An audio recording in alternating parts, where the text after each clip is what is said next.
Alisin natin ang ugali na mabait lang tayo sa isang tao. Kapag may kinakailangan, pero sinisiraan naman kapag wala ng pakinabang. It's hard to accept that in today's world, some people are only kind when they need something from you. It feels so good when you sense that someone truly values you. But what if it's all just for show? What if they're only around because you're of use to them? It's painful, but it's the truth. There are many like this.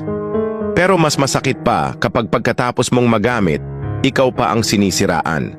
Kapag tapos na silang manghingi o mangailangan, bigla kang maging kasalanan sa mata nila. Ang masakit, yung mga taong tinulungan mo at minahal mo, sila pa ang unang magtatalikod at maglalabas ng masasakit na salita. Hindi ba't nakakabasag ng puso? Kaya siguro panahon na para itigil natin ang ganitong ugali. Maging totoo tayo, hindi dahil may makukuha tayo, kundi dahil karapat-dapat lang na igalang ang iba. Sa huli, ang tunay na kabutihan ay makikita sa mga gawa ng walang hinihintay na kapalit.